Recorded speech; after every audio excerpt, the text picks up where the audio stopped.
I I'm very excited to welcome everybody here today. I'm Iris Wakulenko, Associate Lecturer of MA Documentary Film at London College of Communication. I'd like to thank you all for coming today. On behalf of the University of Arts International Relations Department and the London College of the Arts Screen School, welcome to today's public screening and discussion.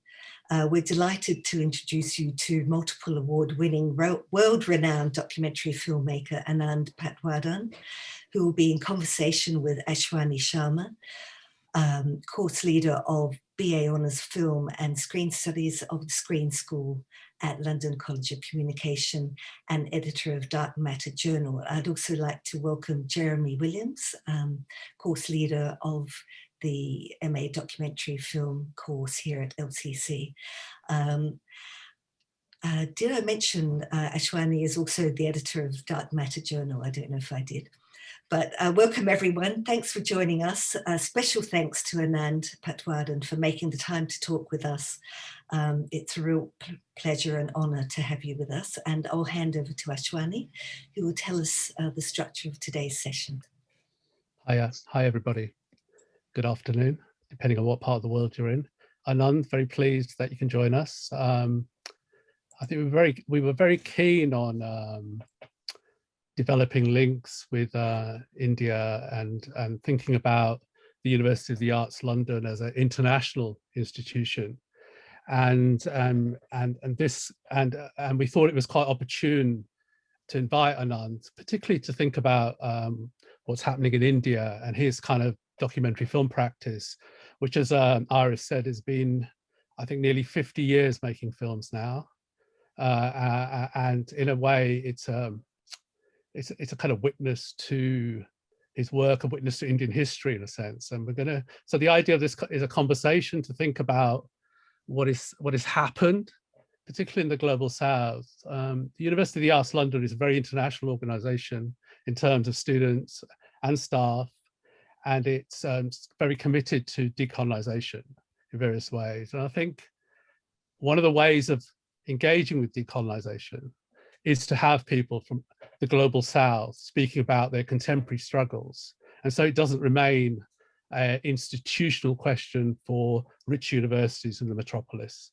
So it's about thinking about what's happening outside and developing ethical and political links in a kind of shared international commitment to certain kind of politics.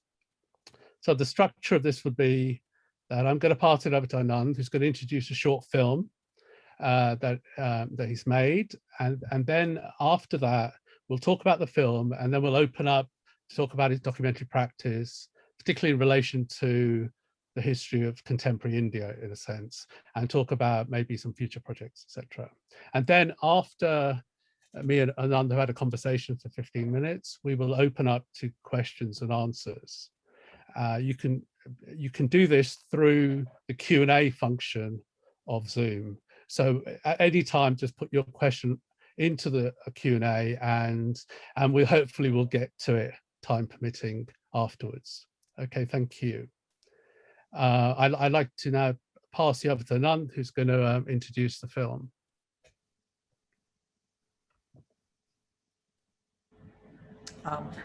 Yeah, so basically this film, Heart to Art, is something that I edited very recently, a few months ago, but it was shot way back in 2003, 2004. In those days, I made several visits to Pakistan. I was, initially I was making what became the film called War and Peace, but I was part of a group of Indians and Pakistanis who believed in people-to-people relationships rather than follow what our governments were saying. And so we did a lot of exchange of visits whenever we could get visa, and that was the hard part. But at one year, the Pakistanis would come to India, and 1 year the Indians would go to Pakistan. And so we did that several times. And I also had the opportunity later to go on other occasions. But this was one of the times that I went and came across a group of students who had put together an art exhibition in India initially, and later on this traveled to Pakistan of Indians and Pakistanis who painted for peace. So the film is basically on the opening of this art event. That's all it is. It's a 10-minute film, um, and yeah, so we can have a look at it and then talk about it later. Unless you have any questions about that before.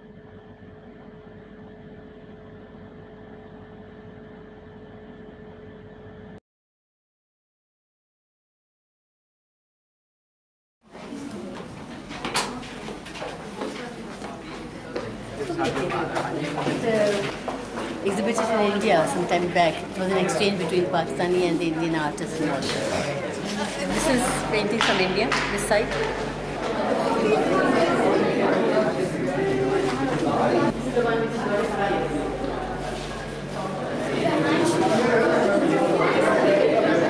Uday, I presume. Yeah. Are you proud? Very. Proud of all of you.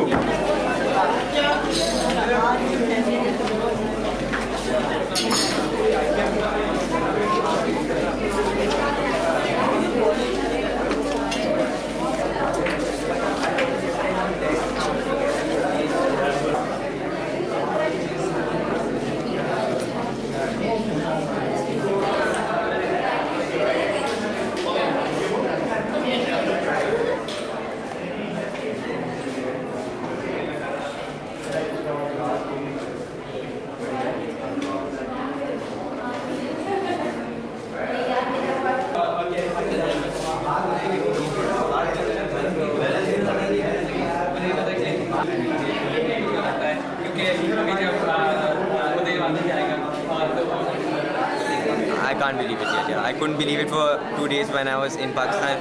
I've now realized that I am. And now I can't fathom that this is happening. Yeah. So tell me where you came from, how did you get into this? I came from Delhi because I was the Delhi coordinator for it and for collecting the artwork and stuff. I myself, I know very little or nothing about art.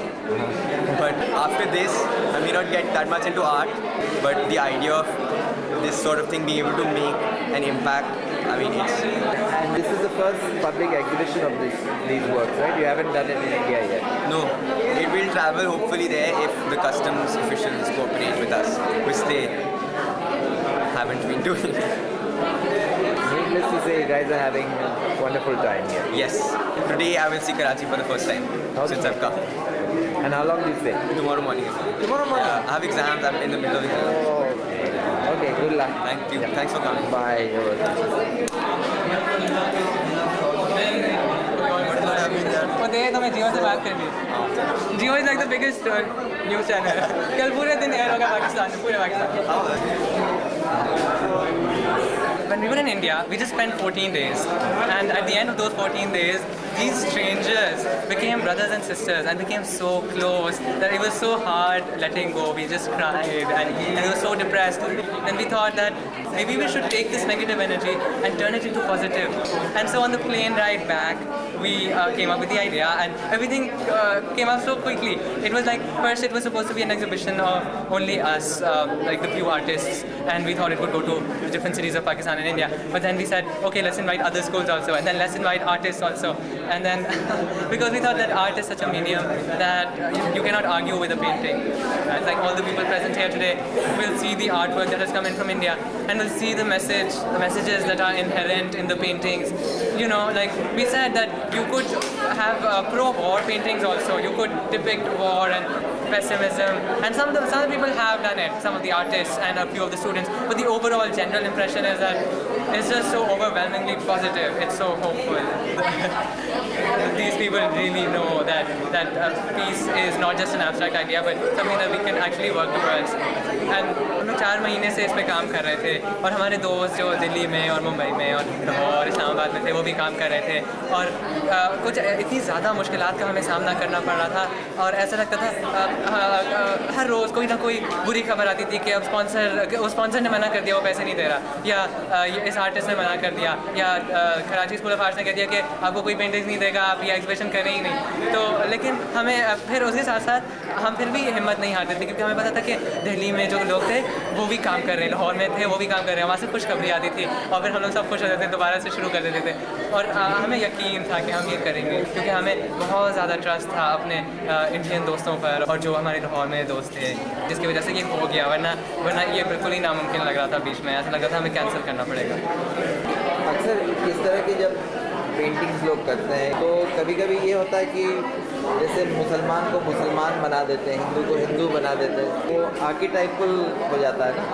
तो इससे बच के फिर यहाँ पे कुछ paintings ऐसी हैं जो कॉम्प्लेक्सिटी को भी लाने की कोशिश कर रही हैं। हाँ, आप सही कह रहे हैं, क्योंकि हमने भी देखा कि कुछ चीज़ें थी वो जो बहुत मज़ाहिया थी, क्योंकि जो भी इंडिया के मैप थे उसमें कश्मीर इंडिया में था, और जो भी पाकिस्तान के बच्चों ने पेंटिंग बनाई थी उसमें कश्मीर पाकिस्तान में शामिल था। और एक और चीज़ हमने ये नोटिस की कि और उदय ने मुझे ये बताया कि ख़ास तौर पे कि जो भी पाकिस्तानी हम लोग सोचते हैं, जब हम इंडिया के बारे में सोचते हैं तो हम हिंदुओं के बारे में सोचते हैं। हाँ, हम ये नहीं सोचते कि वहाँ मुसलमान भी रहते हैं और मतलब इंडिया सेक्युलर कंट्री है ऑफ कोर्स। तो मतलब जैसे कि हमने कहा अपनी इंट्रोडक्शन में जो कार्ड था उस पर कि कुछ पेंटिंग्स ऐसी हैं जो आपको खुश करेंगी, कुछ ऐसी हैं जो आपको बहुत ज़्यादा गुस्सा आएगा उन्हें देख के, क्योंकि आप उन पर यकीन नहीं रखते। लेकिन आर्ट का यही मकसद है कि जो आर्टिस्ट कहना चाह रहा है आप उसे देखें, और इवन दो आप उसे एग्री ना करें, लेकिन आप सोचने पे मजबूर होते हैं कि क्या पता इसमें भी कुछ सच्चाई हो। और आप सही कह रहे हैं, क्योंकि कुछ बच्चों का ऐसा काम है जो कि इतना ज़्यादा कॉम्प्लेक्स नहीं है, बहुत ज़्यादा स्टीरियोटिपिकल है, फिर लेकिन वो भी एक तरह से हमें हमारे मकसद को आगे बढ़ाते हैं, क्योंकि हम दिखा सकते हैं कि अभी देखें ये सूरत हाल है, हमें इसे बदलना है। लोग ये सोच रहे हैं, अपनी पेंटिंग में ये दिखा रहे हैं, लेकिन हमें बदलना है इसको। लेकिन आपने देखा होगा कि कुछ ऐसी पेंटिंग हैं जो कि काफ़ी इंटरेस्टिंग हैं, और आप देखते हैं तो बस देखते रहते हैं, और नए नए मीनिंग, जैसे एक ये पीछे पेंटिंग है, इसमें बहुत सिंपल सी है, लेकिन उसमें एक वो लगा हुआ है फॉयल, तो इसमें जब आप देखते हैं तो इसमें आपको अपनी शक्ल नजर आती है, और I really like that about it. ये वाली, you know, it's very very simple, but when you look at it, you see your own face in it, and like you are responsible, you know. It's very और कौन सी favourite है आपकी? मेरी अपनी painting जिसमें गांधी जी, आपकी पेंटिंग कौन सी दिखाई?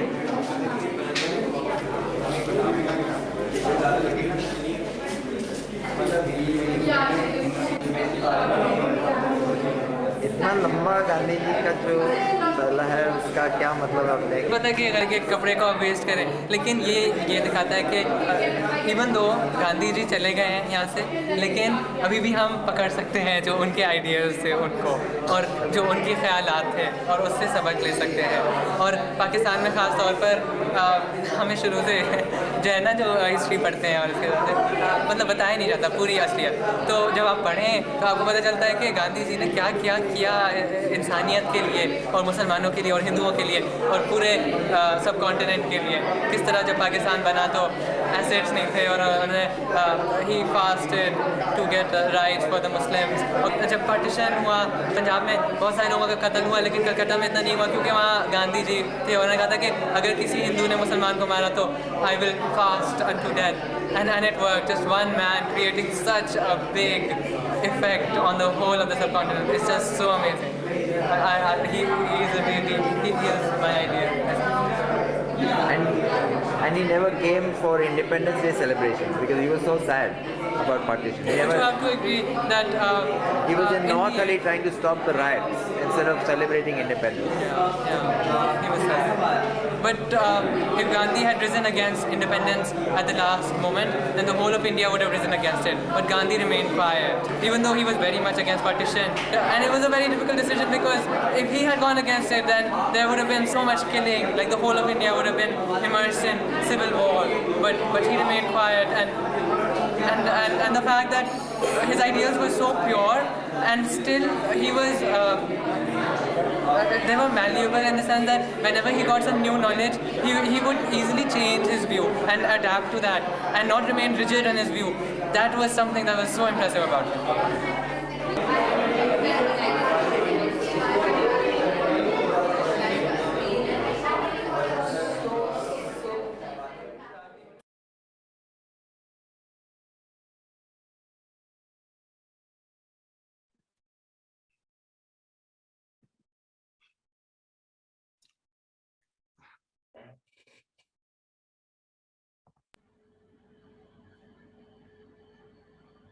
Hi, Anand. Hi, hi. I can hear me. Hi. Thank you for that. I just wanted, firstly, I was kind of interested, you shot it in 2004 and then left it, and then you edited it while in lockdown, yes? I mean, was there any reason for...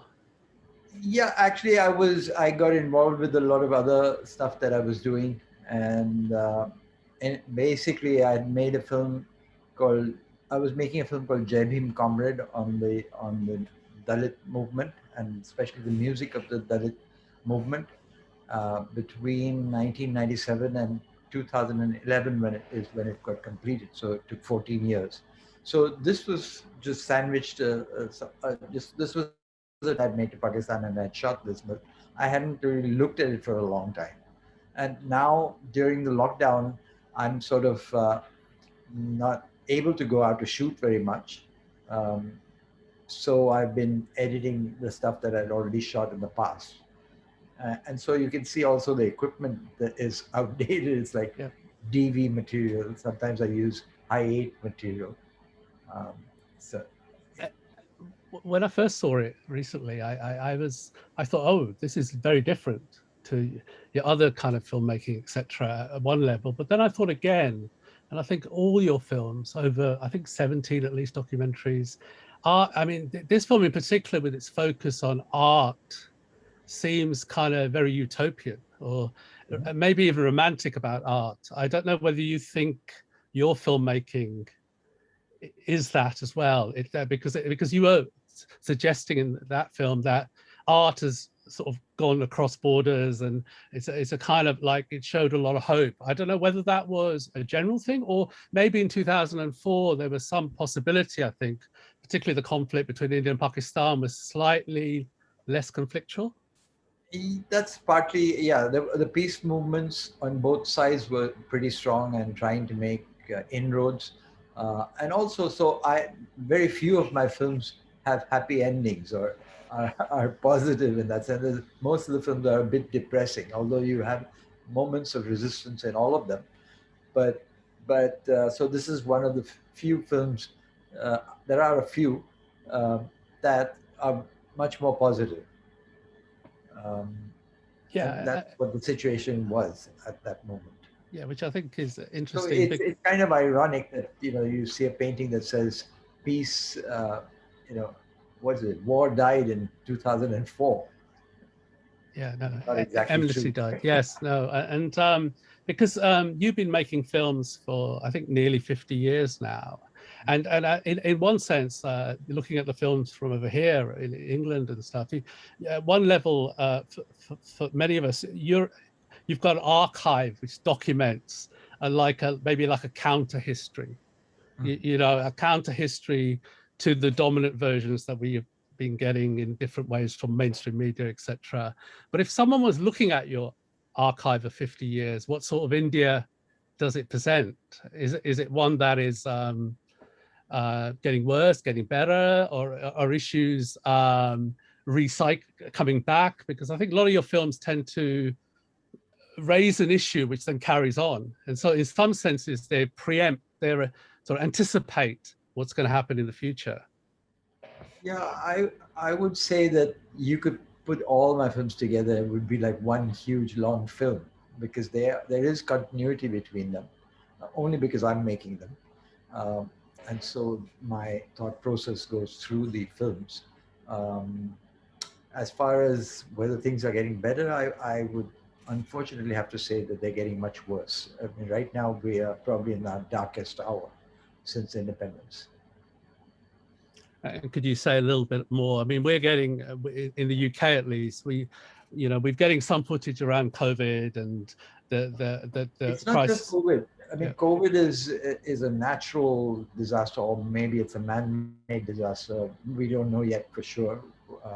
But on the Indian side, there's been complete mismanagement, as well as, I mean, not just the Indian side. I'm sure that there was complete mismanagement in Brazil, in America, in many countries. People were just not equipped to deal with it, or in the Indian context, I think it had to do with the kind of regime that we have in power that made them particularly incapable of rising to the challenge of what COVID was doing.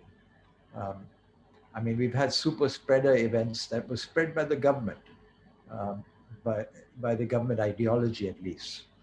Like the most famous example is the Kumbh Mela that had, you know, hundreds of thousands of people who gathered at the height of the second wave of COVID. Before that, last year when COVID first came, we had a huge event where Modi and Trump met in the stadium in Gujarat, which was again filled to capacity, 100,000 and more people. And they all, obviously, when they went back to their homes, they carried the, transmitted the disease. That's at one level.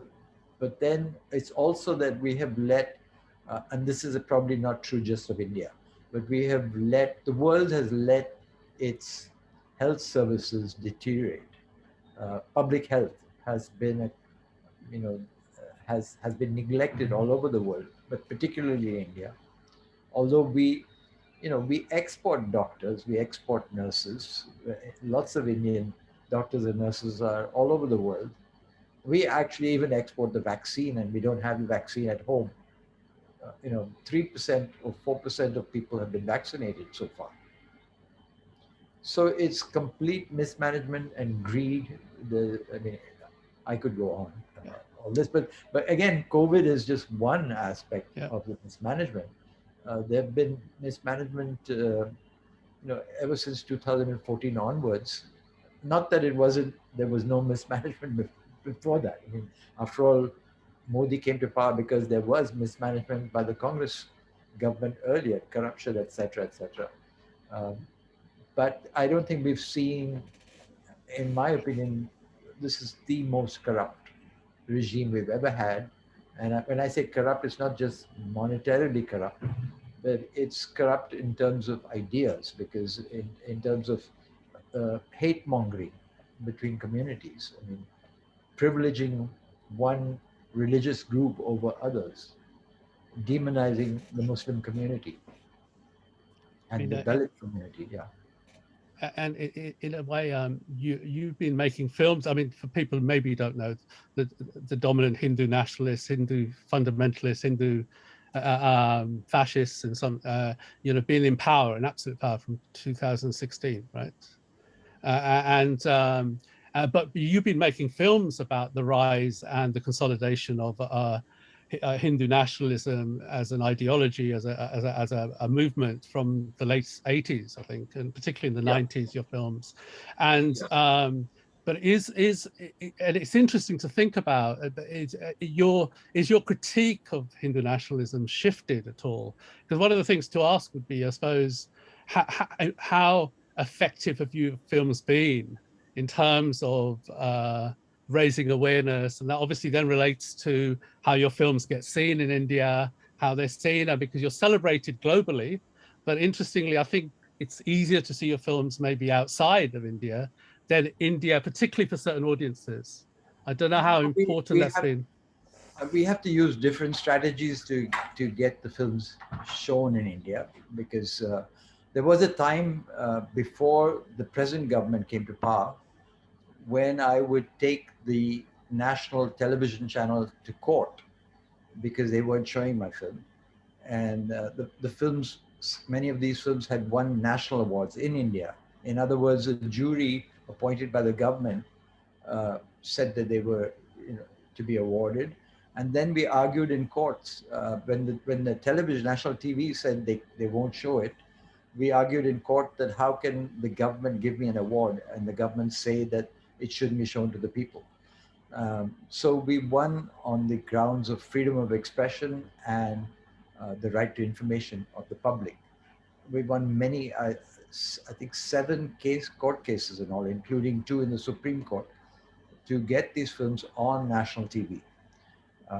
But that has all stopped since 2014. The last time I went to court was the only time that we actually lost. Actually, we had to we withdrew from court rather than lose, because we didn't want to set a bad precedent.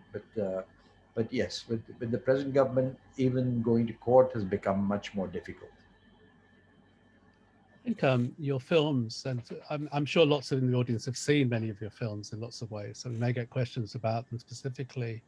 But one of the things, you know, for me as has been teaching some political documentary, your work can be very much framed within militant third cinema, has its roots maybe, or one root in, I think you've been influenced by some sort of radical Latin American cinema from the 60s and 70s, so-called third cinema, etc. And one of those aspects of that has that one is not just a filmmaker, but actually the films are then part of a kind of social context. They're part of raising awareness for audiences and stuff. And I think prior to the ascent of TV, you did actually go outside into the slums and stuff and hold screenings with local people, etc. But I think you still now think TV is really a kind of critical medium to disseminate your films. No, the TV screenings are one-off screenings. So if one of my films gets on TV because I win a court case, that's just one single screening. So that's not enough. That's not going to reach. It does reach a big public that I can't reach any other way. But we continue to do actual screens in slum areas or in villages, or not so much villages, but in small towns and colleges, etc. You know, I have my own projector. I used to have a 16mm projector when we shot on 16mm, and then switched to video projector. And yes, with a large amount of my practice has to do with showing films. And even today, that's something that we do. I helped curate a online festival of documentaries. Every week we show a good documentary, either from India or from outside India. So on a weekly basis, and have a Q&A at the end. So that's been going on. And what do you think of sort of the developments in the digital and the internet in terms of maybe spreading the message in India itself? In a sense, it's our only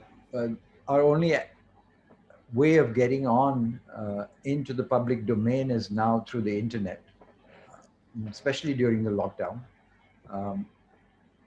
But otherwise, we did do screenings on big screens. I mean, even now, although I'm not there in Delhi, but where the farmers movement is, farmers are fighting against these black laws that the government has passed, which is basically handing over all farming to agribusiness and robbing the small farmer and even the big farmer. And so there's a huge farm movement which is basically ignored in the Indian media. A little bit of it may be coming through in the West, I'm not sure. But there also people do put up screens during the movement at night and show films. So I think film screening is very much a part of this activism that is going on. I mean, just in terms of that, I mean, while I totally agree with the pessimism and how hopeless the moment is in lots of ways, I suppose the farmers' protest and movement is a kind of sign of maybe of certain types of resistance and struggles.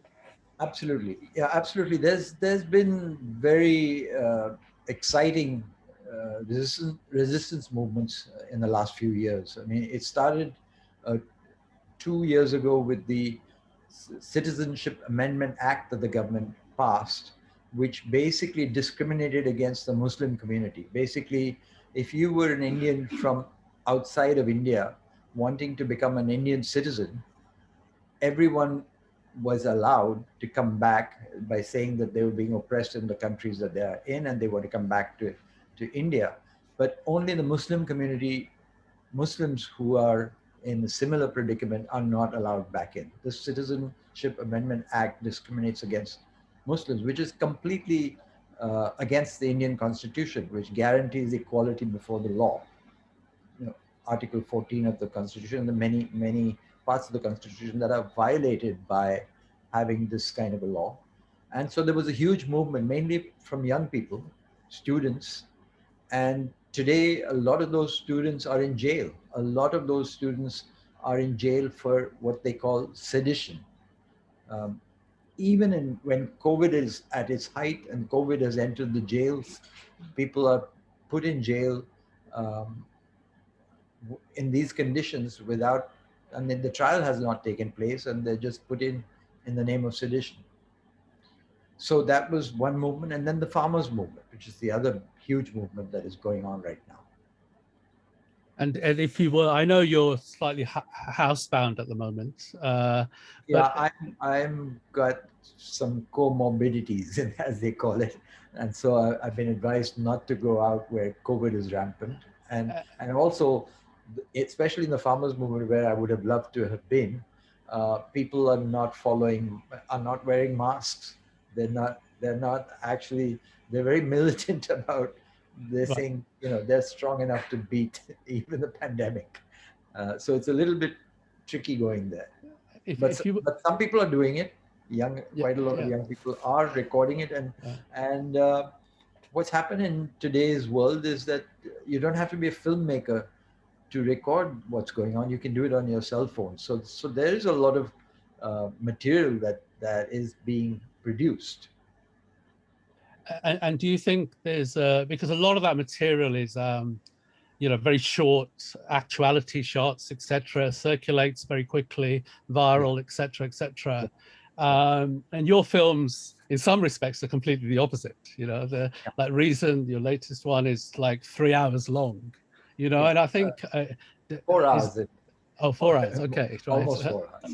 Okay, and is there a reason for 218 minutes right now? It used to be 261 when I first made it, but then I've been able to trim it down a little bit since then. And what sort of drives you to make these long films? And also, interestingly, they're made over, at least the last couple of the long ones have been made over quite a period of time.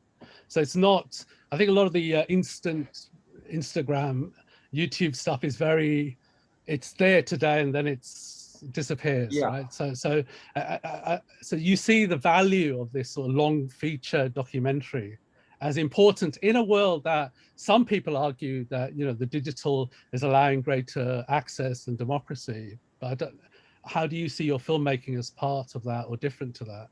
So I think at the even the worst documentary actually records history, records events that are actually taking place in front of the camera. So even a film may not be good, may not be well made, etc., but it's a record of what has happened. So I think it's important to have those records. I think that the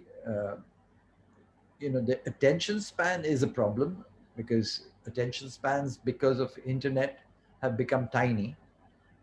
But I do get an audience. We've done quite a lot of special shows, even ticketed shows. There's a group called Book My Show, and I've shown Reason on Book My Show to a paid people who buy tickets and watch the film. So that is happening on a small scale. So, and people are tolerating it. They've sat through the whole film and then waited for the Q&A afterwards, because usually what I do to attract an audience is also to get a well-known person to have a Q&A with me, and I've done that a few times and will continue doing that. And I think we're going to open up. Nothing can replace the theatrical experience of showing a film, a documentary, to an audience sitting in the room and then having a Q&A live. And that's what we miss right now with the present situation. And I think you've said in the past that you don't see yourself with a distinctive style or a particular kind of auteur style, but I can see there are elements that are continuous in your films. The voice of the sort of the ordinary person on the street, the voice of the person who's struggling, but also the violence of whoever, the economic or the political or religious repression. And those elements seem to be always prevalent within your filmmaking. And so do you think about audiences when you make your films? I do think about audiences definitely, but I don't think about audiences like an advertising filmmaker would, Right. in the sense that I don't say, now this is for housewives and this is for, this age group and that age group. I basically make the film that I find interesting. And because I have a pretty common sense approach to what is happening around me, I think that the films communicate to most audiences across class and caste, and it's, they're not all, all you need to do is to change the language in the region that you're showing the film. I mean, if you subtitle it in English for uh, non-Hindi speaking audience, or make a Tamil version or make a Marathi version. So we've done that a lot, and I don't really think that you have to be particularly um, geared to watching cinema to be able to understand these films. That's been my experience. Thank you. We can carry on, but I think there are some Also, I just questions. wanted to add that when you said I've said, maybe I said that there is no particular style. I think that the style is something that you see after the fact. I'm not conscious when I'm making the film that I want to do. I'm not a theoretical person in the sense that I've got some pre-digested theory. Actually, I might have, but I'm not conscious of it. Mm-hmm. And so I'm not thinking thinking about the structure or the form in a very self-conscious way. I'm allowing it to flow. Yeah, great. I don't know if we've got some questions, Iris. Yes, just want to feedback some things from the audience. Suvana Katenuto said, thanks for organising this. Miheli Modi said, it's really lovely to see you here, Anand. And we have a question from Rahul Patel. Great to have you here, Anand. Enmity has been reconstructed with a vengeance by Modi and his dangerous fundamentalist clowns in full view and support of Indian global industrialists. But of course, they were allowed to do so by Congress et al. With even discourse met with imprisonment and charged with sedition, laws constructed by the British imperialists, what are the possibilities of breaking this assault on arts and culture within filmmaking? You can probably see that question there, Anand, in the chat, if you wanted to read it. But thanks, Rahul. I heard what you said, so I didn't need to read it. But so basically, well, let me just read it in once.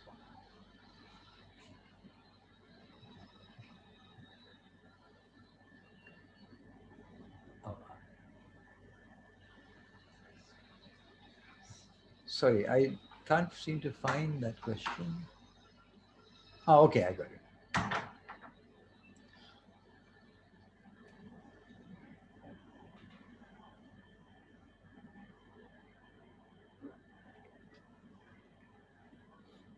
Okay, I can't see, am I on, do I need to come back? I'm sorry, No, technical it's challenge. fine. Yeah, you can. It's fine. We can hear you and see you. Okay. Yeah. Yeah, so I think that the possibilities for the arts and for this kind of art, in the sense which is actually critical of government, is they have been very, obviously with the present government, it's going to be almost impossible to get their assent, to allow that. They will not allow you to do it, and we have to find our own means. And the means we find are various. I mean, having unannounced screenings, again, that restricts the number of people that will attend, and then putting it on the internet. So what I did with Reason, for instance, and with what I've done with a lot of my films, is that I put them on free on YouTube in the Hindi language version or the Indian language versions. You can find these films free on YouTube, but I need to recover some costs, so I do actually keep the English subtitled version, to sell DVDs, etc.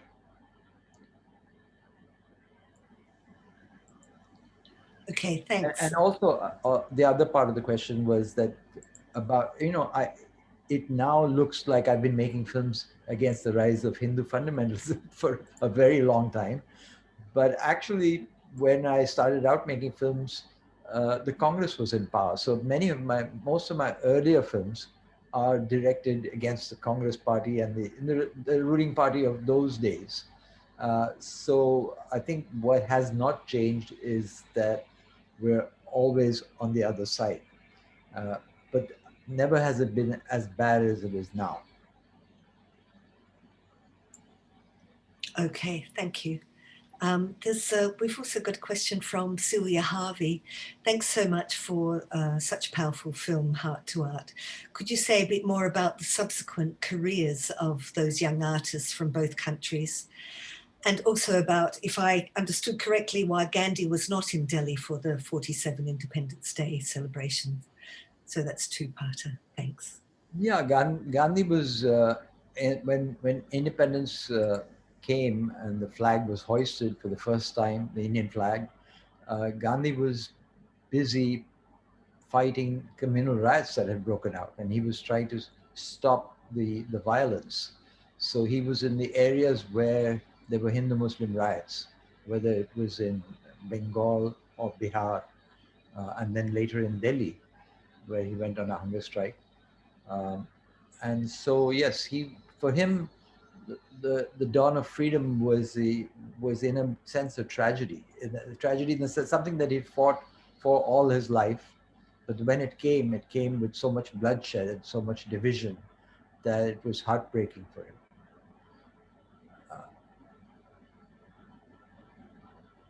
Yes, and thank you. And the second part of that question was, could you say a bit more about the subsequent careers of the young artists from Yes. both countries? So by accident, actually, when I put this film out on YouTube, by accident I was able to track down the two people because I'd lost contact with them altogether. But the boy from India and the boy from Pakistan, I actually managed to communicate with them, and they saw the film. And so, yeah, Waqas, who's the Pakistani boy, is now in New York, and the Indian guy is in Delhi. So yeah,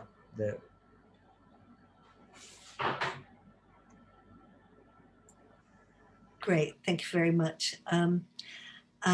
We also have a question from Barbara Harris-White. Thank you for this wonderful opportunity. Barbara writes she's been involved in research conferences engaging Indian and Pakistani researchers in agriculture, nutrition, informal economy, etc. And on all occasions, both governments have played monkey business with visas right up to the last moment when refusing them and maximizing disruptions.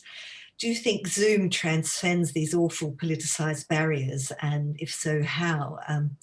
Are there disadvantages to Zoom? And if art needs face-to-face events, then are there third countries like Nepal and Sri Lanka developing as neutral territories for creative engagement? And if so, does that add, if so, does that adding of an extra society change the agenda? So there are quite a few questions there.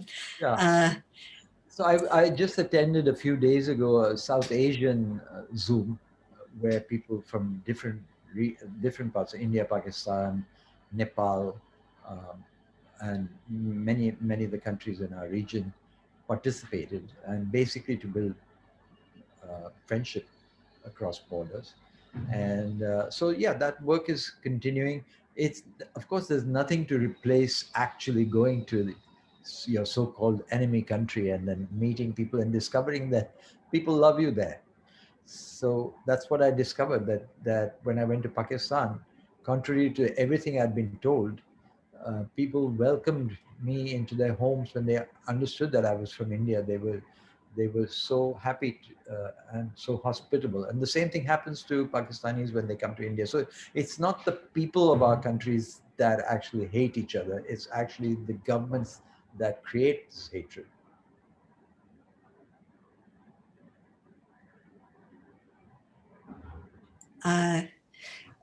Barbara also asked whether the effect of Zoom, does that help transcend barriers?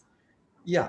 So I mean, as I said, Zoom is now become the only thing we can do, unfortunately. So it's not that it's greatly effective, because it's still restricted to people who have computers, and people, it's still a tiny elite that uses Zoom, but it's still better than nothing. Indeed. And the idea of having a third arena, a sort of more neutral place for to host both India and Pakistan, what kind of possibilities do you hold for that? Yeah, that happens. I mean, that happens, for instance, all the people who have left their countries to study abroad, for instance, discover that they meet people from other countries that they were told always that these are our enemies, and then they discover that we're like each other, and we have so much in common culturally. And so when you're taken outside your immediate environment, everything changes. And that's happened to so many of us. That's great, thanks. By Jeremy, the way, I just wanted to say hi to Barbara, because she's been I've never met her, but she's a pen friend in a sense, because we did an international drive because of the people who have been arrested in Delhi on sedition charges. A friend of mine called Umar, whose name is Umar Khalid, and many other people. And we did a huge, about 200 people from all over the world signed a statement, and Barbara was one of them. So thank you. Oh, that's great. That's very useful. Jeremy, I believe you've got a question from the audience for us.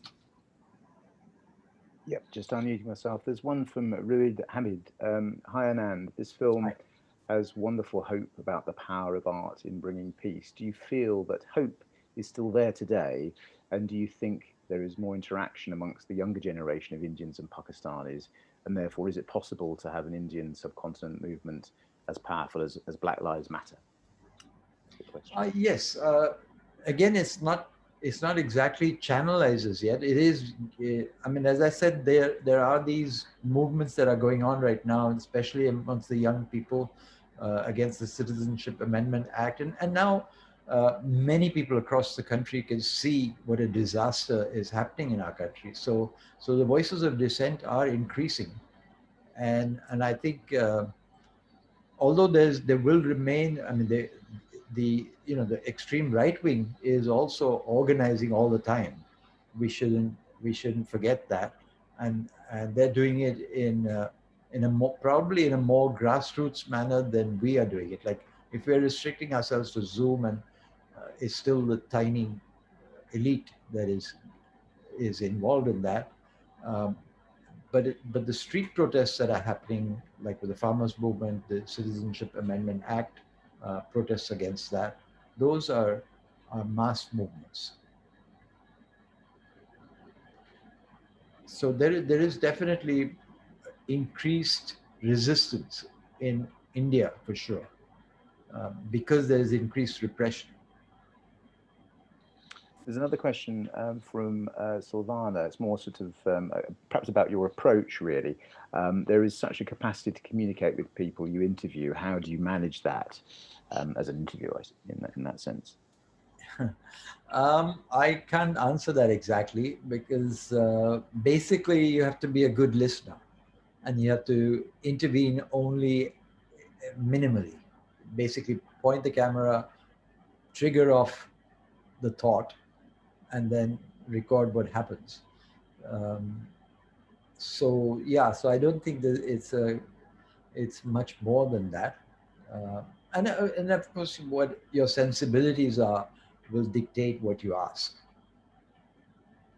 And do you find also in your techniques that it depends very much the context too, in terms of who you're talking to and their background and the sort of, what you're trying to solicit in that way that defines your approach to how dogged you might be? Well, I mean, in this particular film that you just saw, I didn't know any of these people. I mean, I knew the one guy, Zach, who comes into the shot right at the beginning of the film and says hi, but I didn't interview him. I interviewed the kids, and I never met them before. So sometimes you get the best material the first time you meet someone, and everything else, if you do it again and again, it becomes like a rehearsal or a rehearse and acting. But the first time you get the real stuff. I was just going to ask, just to follow on, I think other people have commented about, I think what's striking about your films is the soundtrack, actually, the use of music, poetry, performance, and they seem to be related to the context in that sense. You know, they're people in the film, etc. I don't know, and that's quite a powerful and way of kind of raising kind of passion and critique at the same time. I don't know, do you want to say a little bit more about your use of Well, we didn't see any of that in this film. Yes, no. No music here. But, and I also, the one thing about music and soundtrack is one thing I don't do, and that may be because of what you said earlier about my influence from third cinema and things like that. Although third cinema, some people did use a lot of background tracks, but I never wanted to use background tracks as mood enhancers. So I don't have a violin when somebody dies, or when I use music, you usually can see where the music is coming from. It's the music, the musicians are the characters in the film, and I think that's why the music for me works better, because they're protagonists, and they're doing the job of that I would have to write the narrative and speak it myself or something, a commentary, but I don't need to do that when I find music that is doing it for me. And I've seen in your films, you've used, like, for instance, films about Dalits, particularly Dalit poet or singer, etc., but also use music being used by, say, the Hindu nationalists, and we'll include that. Yeah. So there's, I mean, the resistance movement doesn't have a monopoly on the use of music, of course, and culture. In fact, the opposite is true.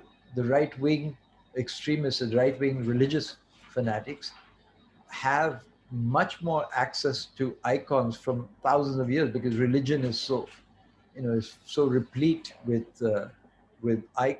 iconography, and and religious festivals are the occasions where people can gather and mobilize, and so actually that is where we have actually lost the battle on the cultural front, because the right wing has mobilized culturally much better than the progressive movement has. Thank you. Iris, is there any more questions? Or Jeremy? Yes, we have a comment from Alanka Kaushik. Thank you, Anand, sir, for guiding the country to understand the importance of documenting important events and the art of storytelling. Considering the current context in India, it's a huge problem even to dream of something critical. How to cope in this situation? How to cope?